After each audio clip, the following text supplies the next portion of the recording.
घर की स्थिति इतनी अच्छी नहीं थी कि हम प्राइवेट कॉलेज में पढ़े। एक सामान्य से घर से एक सामान्य से जीवन हम जीते थे। तो भाटापारा के न्यू हिंदी फिर से फेल कर गया। ये क्रम दूसरा, तीसरा और चौथा भी हुआ। लगातार 2 साल तक जितने भी परीक्षाएं निकली सब में मैं फेल कर गया, जबकि मेरा नमस्कार, मैं नीरज कुमार सोनी। मैं वर्तमान में सहायक विकास विस्तार अधिकारी जनपद पंचायत भाटापारा में हूं और इस सीजीपीएससी 2022 में मेरा 98 रैंक के साथ मुझे आबकारी उप निरीक्षक का पद इधर अलॉट हुआ है। तो आखिर एक सामान्य से एक स्टूडेंट से लेके इस आबकारी उप निरीक्षक तक का जो सफर है, मैं इस चर्चा के माध्यम से मैं आपको सामने शेयर करना चाहूंगा। देखिए, जीवन में हम जो भी पाते हैं चाहे है उसमें एक संघर्ष एक अनिवार्य हिस्सा होता है। और चाहे मैं हूं या जीवन में हर कोई व्यक्ति हो, हर किसी को संघर्ष करना ही पड़ा है और इस संघर्ष के माध्यम से ही जो भी पाया हो वही उसको बेहतर ही बनाता है। तो मैं आपको बताना ही चाहूंगा कि मैं भाटापारा में रहने वाला हूं और एक भाटापारा बहुत सामान्य सा छोटा सा शहर है, जहां जब मैं स्कूल की जो शिक्षा है अपनी वहीं से पूरा किया। सन 2000 में जब मैं पढ़ाई शुरू किया तो घर की स्थिति इतनी अच्छी नहीं थी कि हम प्राइवेट कॉलेज में पढ़े। एक सामान्य से घर से एक सामान्य से जीवन हम जीते थे। तो भाटापारा के न्यू हिंदी प्राथमिक शाला में मैं पढ़ाई किया।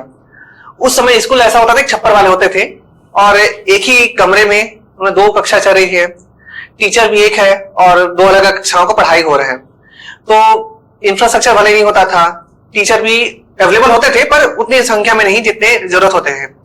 तो ऐसे दौर से मैं वहां पढ़ के निकला। पहली से लेकर 5वीं तक की शिक्षा थी, पढ़ने की इच्छा थी और अच्छी बात यह थी कि मुझे साथ जो दोस्त मिले वो अच्छे थे जिससे साथ में रहा। और अंततः 1 से लेकर 5वीं कक्षा, पहली से लेकर 5वीं तक मैं वहां पढ़ने के बाद अब हमें स्कूल चेंज करना पड़ रहा था क्योंकि उस स्कूल में पूरी पढ़ाई संभव नहीं थी। अगली पढ़ाई के लिए शासकीय बहुउद्देशीय उच्चतर माध्यमिक विद्यालय भाटापारा में ही एडमिशन लिया। यहाँ भी फिर से वही समस्या था कि स्कूल थे पर कभी टीचर अवेलेबल नहीं थे तो कभी कुछ। लेकिन इन अभाव में भी सबसे अच्छी बात यह थी कि जो भी टीचर थे वो बहुत डेडिकेट थे, जो साथी मिले वो अच्छे थे। परिवार का सबका सपोर्ट मिला कि मैं एक एवरेज स्टूडेंट रहते हुए उसको पूरा स्कूल पूरा किया। स्कूल में जो भी कभी एक्टिविटी होती थी, चाहे वो भाषण प्रतियोगिता हो, चाहे जो भी क्विज कंपटीशन हो, मैं भाग लेता। ऐसा करते करते मैंने 6वीं से लेकर 12वीं तक की इस शिक्षा को पूरा किया। इस दौरान यही बात था कि मैंने कभी कोचिंग नहीं ले पाया था। मुझे जरूरत थी ताकि मैं खुद को बेहतर कर सकूं, पर कहीं ना कहीं जो घर की परिस्थिति होती थी या हमारे आसपास का जो सराउंडिंग होता था कि वो इसलिए क्या है परमिशन नहीं मिल पाता था कि अगर आर्थिक स्थिति को देख के भी हम अपने भविष्य को तय कर पाते हैं करके। लेकिन जैसी परिस्थिति थी, मुझे मेरे घर वालों ने अच्छा सपोर्ट किया और मैं सरकारी स्कूल से पढ़ के निकला और अंततः मैं सरकारी इंजीनियरिंग कॉलेज बिलासपुर में कंप्यूटर साइंस में एडमिशन ले पाया। ये मेरे लिए सबसे अच्छी बात थी कि एक सरकारी स्कूल से पढ़ के इतने बड़े कॉलेज में जा पाना मेरे लिए बहुत किस सपने से कम नहीं था और ये मेरे लिए बिल्कुल असंभव था क्योंकि मैं जहां से मैं पढ़ के निकला था वहां वो चीजें उतना अच्छा अवेलेबल नहीं था। अब बात ये थी कि सरकारी इस कॉलेज में पढ़ना भी मेरे लिए अलग एक एक्सपीरियंस था क्योंकि मैं हिंदी मीडियम से और सरकारी स्कूल से था, जबकि इंजीनियरिंग की पूरी पढ़ाई अंग्रेजी में होनी थी। ये मेरे लिए बहुत ज्यादा ही कठिन था। 1 साल तो मुझे सिर्फ समझने और वहां खुद को एडजस्ट करने में लग गया तो हुआ था। लेकिन जब मैं कॉलेज में एडमिशन लिया था, अब ये वो दौर होता है हर एक स्टूडेंट के लिए कि अब आखिर कॉलेज के बाद क्या, क्योंकि कॉलेज ही हमारी जिंदगी का वो एक समय होता है जो ये डिसाइड करता है कि हमारे अगले 40 साल की जो जिंदगी क्या होगा। मेरे सामने भी सवाल वही था कि आखिर जब मैं इस कॉलेज में आ गया हूँ, कंप्यूटर साइंस में हूँ, तब क्या मुझे आगे करना चाहिए। दूसरा, इस संबंध में कोई भी गाइडेंस था नहीं और सबसे मेन चीज ये था मेरे लिए कि मुझे वो चीज ढूंढना था कि जो मुझे खुशी दे सके और जिसमें कुछ बेहतर कर सकूं। इस कॉलेज के 3 साल तक मैं हमेशा इस चीज से जूझता रहा कि आखिर मैं क्या करूं या क्या कर सकता हूं, क्योंकि जब मैं अभी बोलता हूं कि एक एवरेज स्टूडेंट था कॉलेज के फर्स्ट से लेके आखिरी साल तक का। अब बात यह थी कि अगर मान लो जो चीजें मुझे मोटिवेट कर सकती हैं, जिसमें मैं सबसे बेहतर कर सकता हूं, ये जीवन का हमारा सबसे बड़ा सवाल है कि हम क्या कर सकते हैं, कि हमारी क्षमता क्या है और हमारी कमजोरी क्या है। अंततः कॉलेज के तीसरे साल जब मुझे ये पता चला कि जो पीएससी का जो बुक होता है उसको देख के मैंने सीखा कि हाँ, ये मैं बेहतर कर सकता हूँ। ये मेरे लाइफ का सबसे बड़ा टर्निंग पॉइंट था। तो मैं ये बोलूंगा कि आज जो जिस पीएससी के जिस पद पे हूँ, जहां मैं सफल हुआ हूँ, इसकी वास्तविक शुरुआत इसी कॉलेज के तीसरे साल से ही शुरू होती है। तो अंततः जब मुझे ये पता चला कि हाँ, अब मुझे मैं ये कर सकता हूँ, तो बस मैंने कॉलेज के तीसरे साल से वो पढ़ाई शुरू किया। कॉलेज के जब तीसरे साल में मैं शुरू किया तो मुझे अब लग गया था कि हाँ, अब मैं सब कुछ अच्छा कर सकता हूँ, क्योंकि मुझे एक भरोसा था कि यार मैंने कॉलेज स्कूल से लेकर कॉलेज तक कभी फेल नहीं हुआ, तो मैं एग्जाम एक बार में क्रैक कर लूंगा। पर यहाँ से फिर जो मेरा परसेप्शन था, धारणा था, वो मेरा टूटा कि कंपटीशन एग्जाम जो चीज होती है वो, अगर हम स्कूल और कॉलेज में पढ़ते हो, वो दोनों में बहुत अंतर होता है, क्योंकि इसमें चुनौती स्कूल की पढ़ाई की तुलना में बहुत ज्यादा होती है।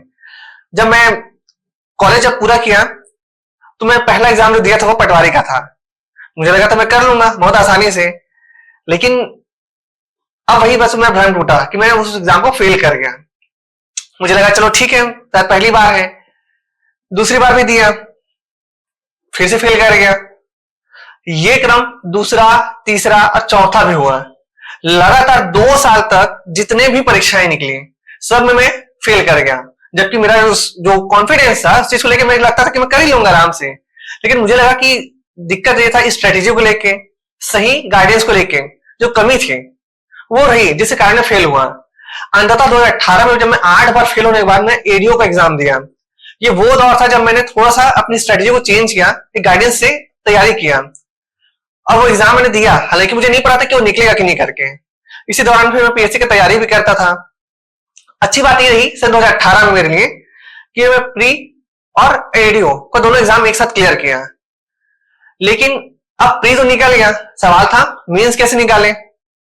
मेंस मैंने दिया, लेकिन मेंस फेल कर गया। ये मेरा पहला अटेम्प्ट था। मुझे लगा चलो कोई बात नहीं, पहली बार है पीएससी, अगली बार फिर से देंगे। अब प्रॉब्लम ये था कि एडीओ का जॉब भी है और मुझे पीएससी की तैयारी करना है, और पीएससी वो है जो मैं चाहता था।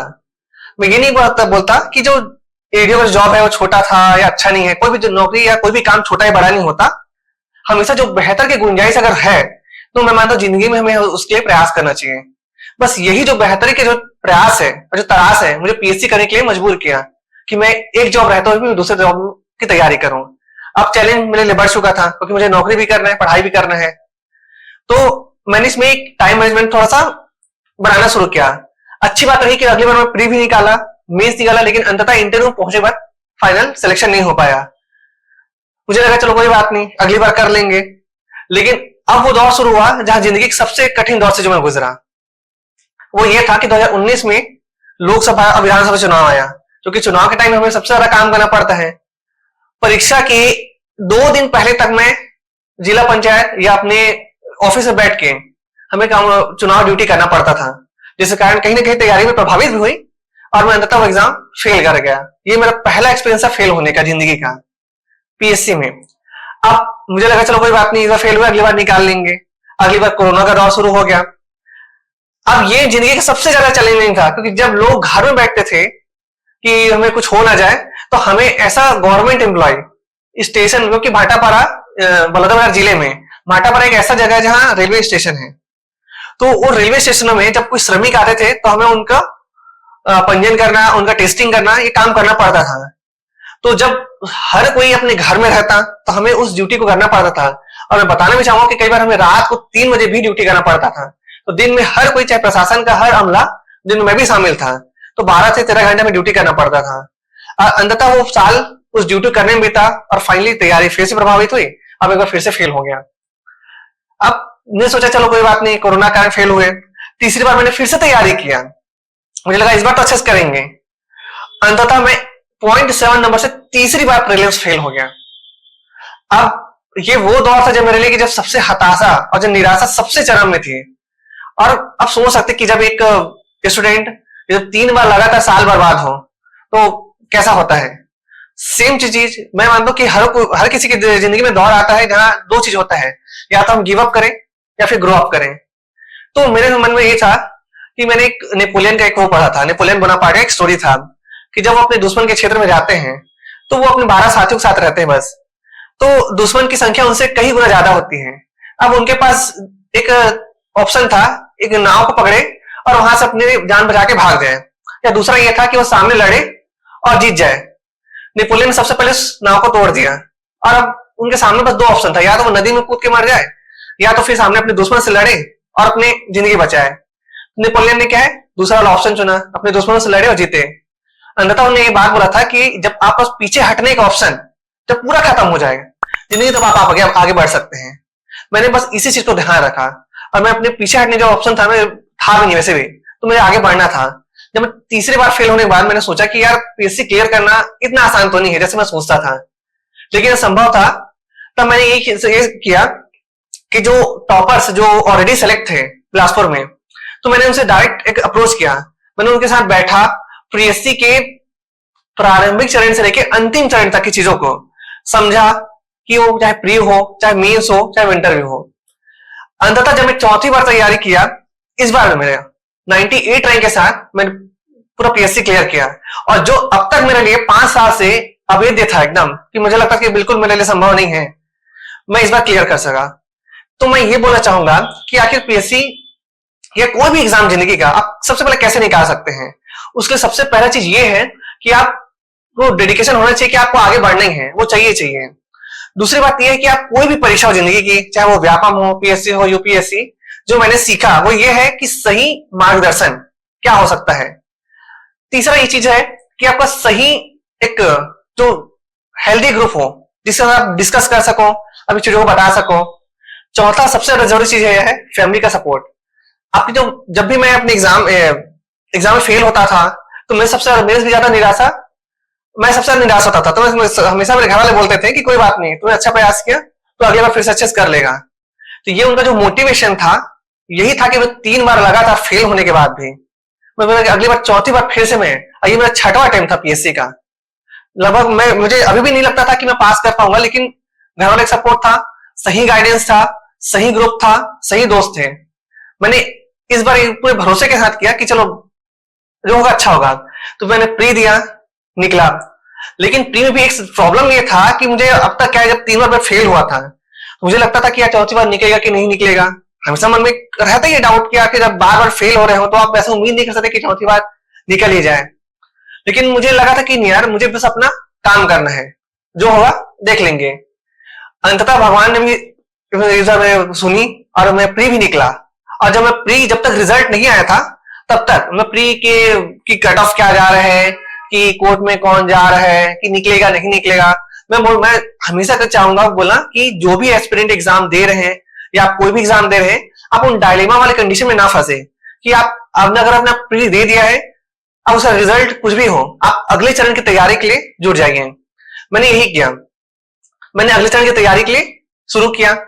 3 महीने बाद उसका प्री का रिजल्ट आया, क्योंकि कुछ कोर्ट का जो मैटर था, रिजर्वेशन का समथिंग फंसा था।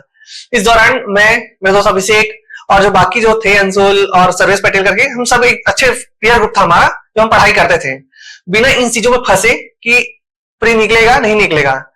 अंततः मैंने तैयारी किया और प्री का रिजल्ट आया, मैं निकल गया। मुझे खुशी की बात यह थी कि रिजर्वेशन के कारण 1 महीना को एक्स्ट्रा टाइम मिला, तो ये वो मेरी मेहनत का था कि मुझे एक प्लस पॉइंट और मिल गया। तो मैंने उस 1 महीने को और अपने फेवर में किया, अच्छे से तैयारी किया। और अंततः जब मैं मेंस दे के निकला तो मुझे लगा कि हाँ यार, इस बार तो सबसे बेहतर होगा। मुझे नहीं पता था कि रैंक पोस्ट मिले ना मिले, वो चीजें अलग थी, लेकिन अंततः अच्छा हुआ। अब मेंस निकला, मेंस निकलने के बाद जब इंटरव्यू पहुंचे तो फाइनल अब इंटरव्यू तैयारी शुरू की हमने। और अंततः जब रिजल्ट आया तो ये मेरे लिए जिंदगी की सबसे